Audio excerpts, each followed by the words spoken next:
बागेश्वर धाम में जब आप पहुंचते हैं तो आप देख पाएंगे कि यहाँ तरह तरह के लोग भक्त जो होते हैं दर्शन करने के लिए बालाजी के गुरु जी के दर्शन करने के लिए आते हैं।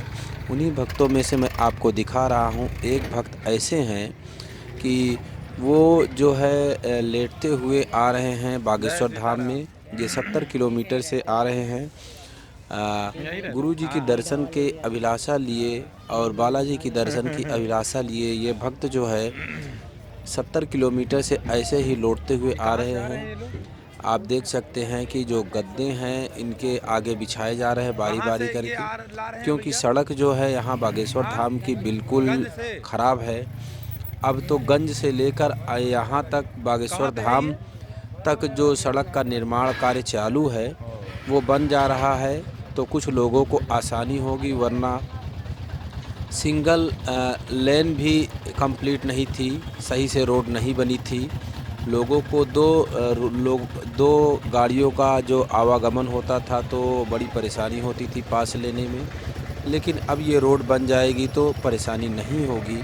और हम आपको बता दें कि जब से गुरुजी प्रसिद्ध हुए हैं, फेमस हुए हैं, तब से बागेश्वर धाम में बहुत भीड़ होती है और जो लोगों की जन समस्याएं होती हैं वो भी सॉल्व होती हैं। इसीलिए लोग यहाँ पर आते हैं, अपनी मनोकामनाओं के साथ में आते हैं और तरह तरह के परिक्रमा करते हुए आते हैं। कुछ लोग ऐसे होते हैं जो अपनी मनोकामनाओं को पैदल लेके आते हैं, कुछ लोग ऐसे होते हैं जो लेटते हुए आते हैं, कुछ दंडवत प्रणाम करते हुए आते हैं। और एक व्यक्ति थे, उनका मैंने देखा था वीडियो, वो जो है परिक्रमा यहाँ गुरुजी के दर्शन के लिए जब आ रहे थे तो वो नारियल को गिनते हुए आ रहे थे। तो आपको बता दें कि ऐसे ही बागेश्वर धाम में तरह तरह के मनोकामनाओं के साथ लोग आते हैं और उनकी मनोकामनाएं पूरी होती हैं। और लोग जो आने का मार्ग होता है लोगों को वो सही होना चाहिए। आप देख सकते हैं कि ये कंकड़ पत्थर में किस तरह से लोग चलते हैं, आते हैं। बागेश्वर धाम में सरकार का बिल्कुल योगदान ऐसे लगता है कि है ही नहीं। ये भक्त जो है, अब देखिए बागेश्वर धाम के का जो बोर्ड लगा है, प्राचीन तीर्थ श्री बागेश्वर धाम सिद्धपीठ, यहाँ तक ये भक्त पहुँच चुका है। अब थोड़ी सी दूरी और रह गई है, लगभग 100 मीटर की दूरी तय करने के बाद यह भक्त जो है बागेश्वर धाम मंदिर परिसर में पहुँच जाएगा और अपनी मनोकामनाओं को बालाजी के समक्ष रखेगा। तो आप भी यहाँ आ सकते हैं। बागेश्वर धाम में आने वाले समय में काफ़ी कुछ डेवलप होने वाला है।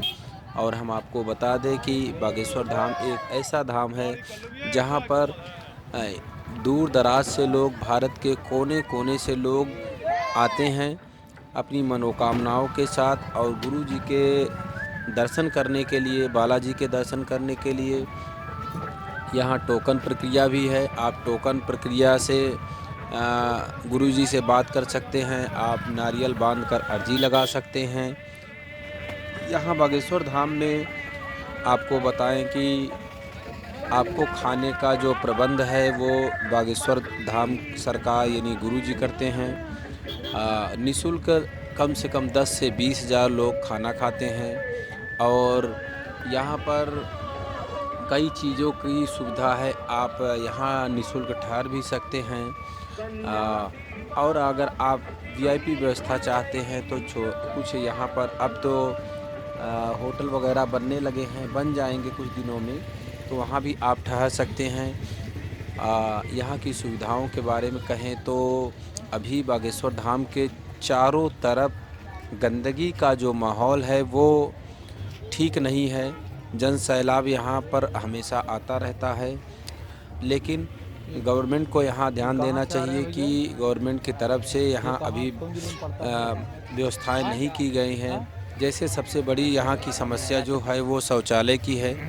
शौचालय में लोगों को लाइन लगाना पड़ता है और गिने चुने शौचालय यहाँ पर हैं। तो गवर्नमेंट की तरफ से कम 10-20 शौचालय बनने चाहिए जो लोगों की सुविधा के लिए आसान हो जाए। लोग यहाँ सबसे ज़्यादा परेशान होते हैं शौचालय के लिए, नहाने धोने के लिए, तो ये व्यवस्थाएं बहुत ज़रूरी हैं।